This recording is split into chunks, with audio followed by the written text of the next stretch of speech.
नमस्कार दोस्तों। अमेरिका के अंदर ट्रंप की जीत हुई है और वो अब आने वाले समय में राष्ट्रपति बनने वाले हैं। राष्ट्रपति इलेक्ट वो हो चुके हैं। लेकिन मातम भारत के अंदर है। भारत के अंदर एक अजीबोगरीब और पाकिस्तान के अंदर अजीबोगरीब मातम है। हालांकि पाकिस्तान के अंदर जो मातम करने वाले लोग हैं वो भारत के अंदर मातम करने वाले लोगों से बिल्कुल मिलते जुलते हैं। एक किस्म से आप कह सकते हैं भाई भाई हैं। और इसमें कई ऐसे खैराती लोग हैं जो भारत के अंदर अव्यवस्था फैलाने की कोशिश करते हैं, जिन्हें पैसा मिलता है अमेरिका के पिट्ठू बनने का। और इसमें कई लोग शामिल हैं। हर पत्रकारों से लेके नेताओं से लेके जितने भी चोर-उचक्के हैं वो भारत के अंदर मौजूद हैं, जो अमेरिका के लिए पिट्ठू बने हुए हैं। अब डोनाल्ड ट्रंप के आने से हालात बदलेंगे। जो बाइडेन की सरकार जैसे चलती रही अमेरिका के अंदर और जिस तरीके से भारत को उन्होंने डिस्टर्ब करने की कोशिश की, उससे सभी लोग अवगत हैं। किस तरीके से किसान आंदोलन को फ्रेम कर दिया गया और पहलवानों को फ्रेम कर दिया गया ताकि यहाँ पे उत्पात मचाया जा सके। वो सब पहलवान भी नंगे हो गए और सब किसान भी नंगे हो गए। सब ने उनकी नंगई देख ली कि किस तरीके के गंदे लोग ये थे। बाद में चुनाव लड़ने उतर गए, सबकी जमानतें जब्त हो गई और फोगाट से लेके दूसरी फोगाट, एक फोगाट दूसरी फोगाट, एक दूसरे के कपड़े फाड़ रहे हैं। ये सब नंगे लोग हैं। लेकिन बात इन नंगे लोगों की करने की आवश्यकता नहीं है। मातम भारत के अंदर क्यों है? ट्रंप के राष्ट्रपति चुनाव जीतने के बाद ट्रंप ने जो पहला फोन किया है वो प्रधानमंत्री मोदी को किया है। इससे खलबली है कि पहला फोन प्रधानमंत्री मोदी को, दूसरा फोन वो करते हैं इजरायली प्राइम मिनिस्टर नेतन्याहू को, और तीसरा फोन वो करते हैं मोहम्मद बिन सलमान सऊदी के प्रिंस को। यह अपने आप में बहुत बड़ी बात है। जिस तरीके से मोहम्मद बिन सलमान जो हैं जिहादियों के खिलाफ उतरे हुए हैं, जिस तरीके से वहाबिज्म की वो वाट लगा रहे हैं, जिस तरीके से वो भारत के अंदर वहाबी जिहादी जो हैं उनके खिलाफ काम कर रहे हैं, उनके सीने पे सांप कई वर्षों से लौट रहे हैं। जब से मोहम्मद बिन सलमान ने गद्दी संभाली है वो किसी भी तरीके के जिहादिज्म को पनपने नहीं दे रहे हैं। वो इसराइल के खिलाफ बोलने को तैयार नहीं है। और नेतन्याहू को तो आप जानते ही हैं। नेतन्याहू जिस तरीके से सबके सभी 56 मुल्कों के खिलाफ उतरे हुए हैं और साथ ही साथ ईरान को एक तरीके से जवाब देने की तैयारी में है, जिस तैयारी के अंदर जो बाइडेन रोड़ा बन रहा था वो अब जो बाइडेन रोड़ा बनेगा नहीं। और भारत को तो आप जानते ही हैं। भारत में जिस तरीके से प्रधानमंत्री मोदी को बर्बाद करने की कोशिश जो बाइडेन के प्रशासन ने की, और बांग्लादेश को तो आपके सामने बर्बाद कर ही दिया।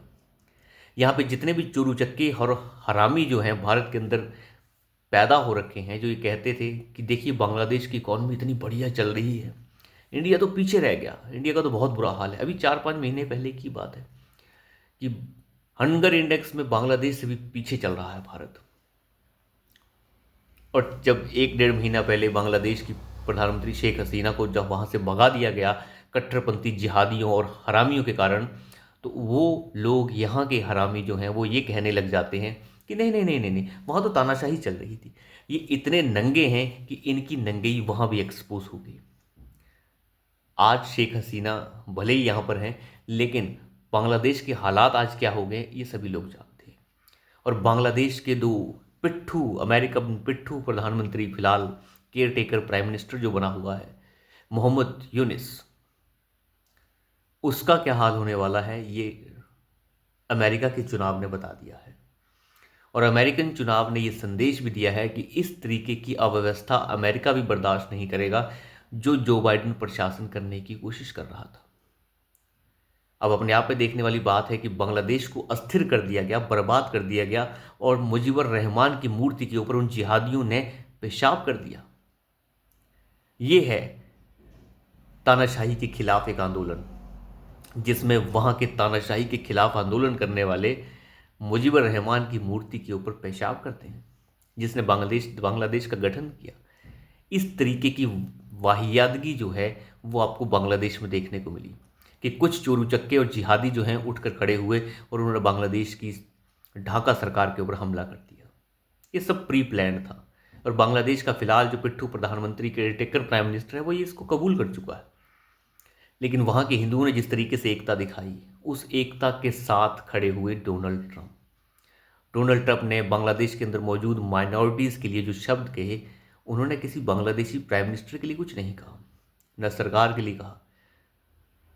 उन्होंने बात की बांग्लादेशी हिंदुओं की, ईसाइयों की, बौद्धों की। अब आप अंदाज़ा लगा सकते हैं कि उनके प्रधानमंत्री बनने के बाद किस तरीके के फैसले होने वाले हैं, वो थोड़ा सा अंदाज़ा यहाँ से लगाया जा सकता है। और मोहम्मद यूनिस का जो प्रशासन है वो क्या कह रहा है, उसके साथ के पिट्ठू सहायक उसके मंत्री कह रहे हैं कि उनके ऊपर रोक लगा के रखेगा CIA, उनके ऊपर रोक लगा के रखेंगे सीनेट्स। देखिए सीनेट्स और ये और वो तो सब बात की बातें हैं, लेकिन घबराहट शुरू हो गई है और ये घबराहट बहुत लंबी जाएगी। और मेरा तो मानना है कि हो सकता है कि शेख हसीना की वापसी जल्द होगी। बांग्लादेश शेख हसीना को पुकार रहा है। इस तरीके की सड़ी गली पिट्ठू सरकारें जो वहाँ पर बना दी गई, वैसी ही सड़ी गली सरकारें बांग्लादेश की तरह भारत में बनाने की पूरी कोशिश थी। वो कोशिश हरियाणा ने तो नाकाम कर ही दी। और उससे पहले यहाँ पे नंगा नाच करने वाले पहलवानों ने, किसानों ने उसे और नंगा कर दिया। जिसके आंदोलन में सच्चाई होती है वो सच्चाई उभर कर सामने आती है। तो अभी के लिए इतना ही। धन्यवाद।